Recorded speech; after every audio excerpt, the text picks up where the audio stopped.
Hey everybody, if you're new to the show, go check out our Tuesday and Friday episodes because those are typically a much longer format. One of the advantages that we have here at Lionheart Radio is the fact that we get to speak with a new thought leader, world-class coach, or elite performer almost every day. This of course does a ton to increase our personal growth, and we're honored that we get to share their stories with you. We do these minisodes so that we can take the things that we learn and condense it down into a very tangible piece of advice that you can apply to your life or fitness journey. Now, on to the show.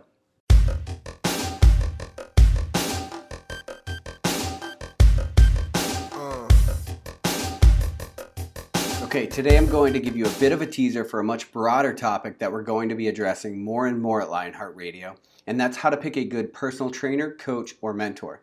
I'm going to give you 5 tips that may be a bit counterintuitive to what you'll find on your typical bodybuilding.com or BuzzFeed article, but rest assured our recommendations are steeped in experience. I've been lucky that I've had a mix of really great and really terrible coaches in my different travels through the fitness world. This has uniquely positioned me to be able to give you a bit of valuable feedback and hopefully save you from a little pain and disappointment along the way. The beauty of today's advice is that it is universal. No matter where you are in your journey, whether that's the beginning or if you're looking to optimize performance, and that's also not limited to fitness. Getting a coach for a lot of areas in life can be hugely beneficial, if for nothing else to solicit unbiased outside feedback.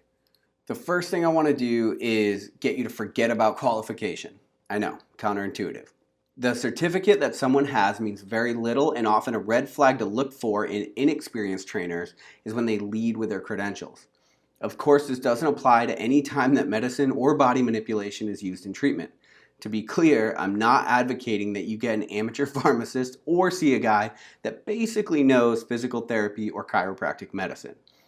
The point here is that being able to regurgitate information for an exam is not always indicative of someone's ability to help give you effective cues to move through time and space and get a desired output from that movement. That is a much more of an art than it is multiple choice answer on a written test. Instead of concerning yourself with a certification that a trainer or coach might have, take a look at what the coach has done, either as an athlete or a coach. Have they helped others get to a place that you want to be? An even better solution might be to look for what they've had to overcome in order to get where they are. The more complex a scenario that a trainer or an athlete has had to solve, the more their in-depth experience and knowledge level will help get you over what might arise as a roadblock for you. I honestly can't say enough for the usefulness of having solved complex issues in order to get success. Now, I know some of you out there will say a great coach doesn't have to be a great athlete.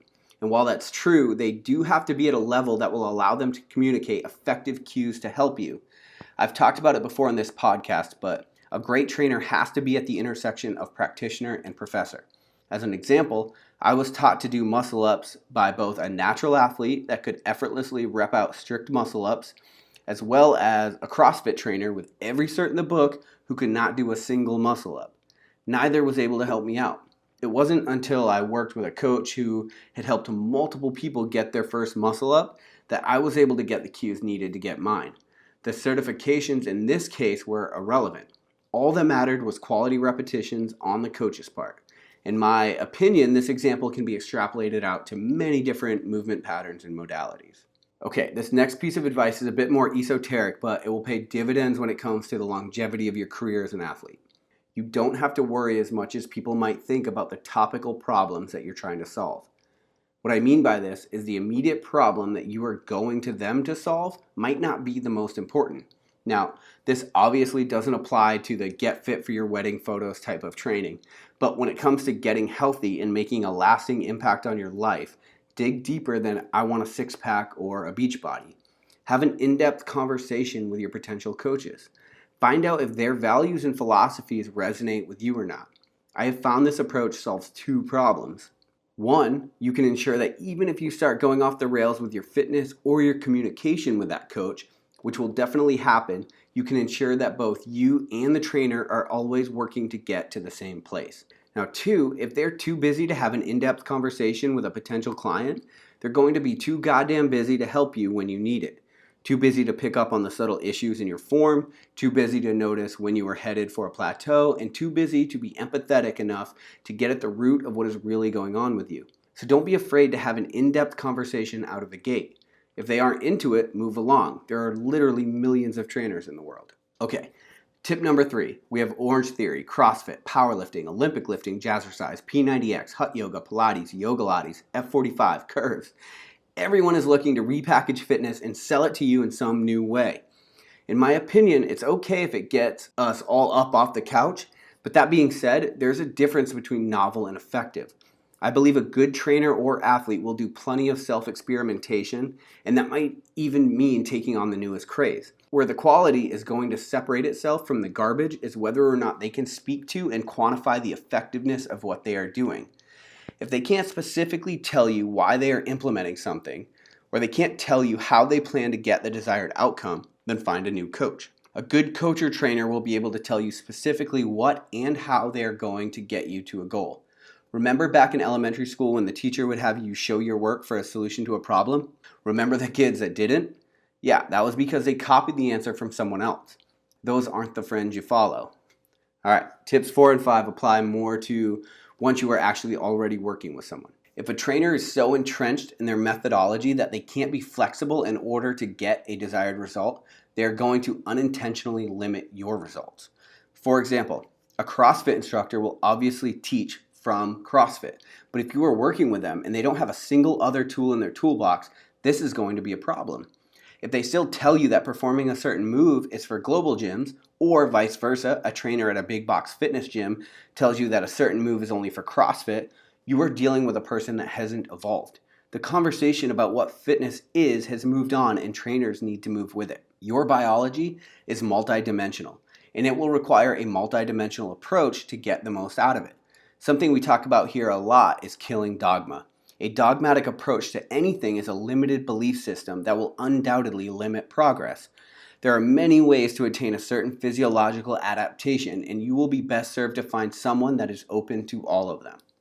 Okay, lastly, but certainly not least, avoid ego like the plague. I've had egotistical trainers, and I've been an egotistical trainer. In both instances, I can tell you that the results were shit.